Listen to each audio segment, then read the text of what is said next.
దైవ మర్మములు. సహోదరుడు భక్తి సింగ్ గారి యొక్క అనుభవంలో దేవుడు ఆయనకు బయలుపరిచిన దైవ మర్మములు. ఈ దిన భాగము ఫిబ్రవరి 17 చదువుచున్నాను.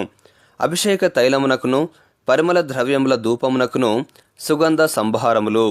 నిర్గమాకాండము 25వ అధ్యాయము 6వ వచనము.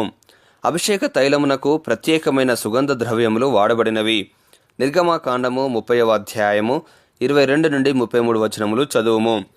ఈ తైలము పరిశుద్ధాలయంలో సేవ చేయువారి నిమిత్తం మాత్రమే వాడవలెను.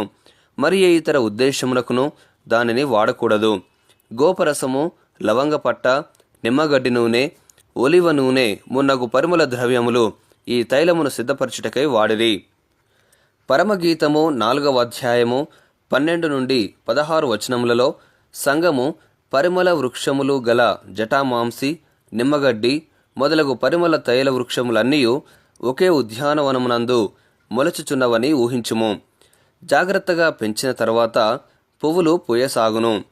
ఉత్తర దక్షిణ వాయువులు వీచుటకు ఆరంభించగా ఈ సుగంధ పుష్పముల పరిమళము వనమంతటను వ్యాపించును.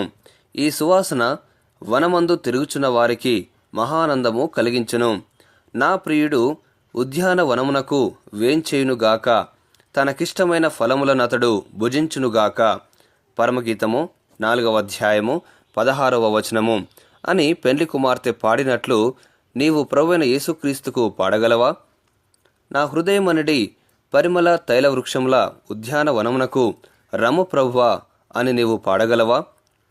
దేవుని మహిమపరచినట్టు జీవితము జీవించని ఎడల నీలో నుండి ఏ పరిమళ తైల ద్రవ్యముల సువాసనయు ఆయనకు వీచదు.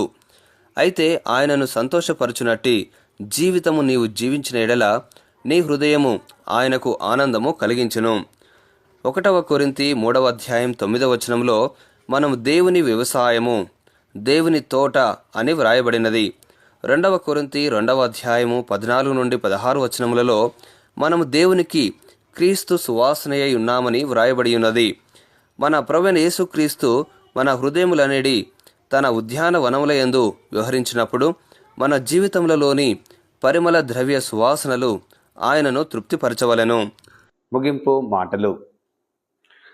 నేటి దిన వాక్యం ద్వారా ప్రభు మనలను ఆత్మీయంగా నడిపించి సహాయపడి సమృద్ధిగా ఆశీర్వదించునుగాక. ఆమెన్.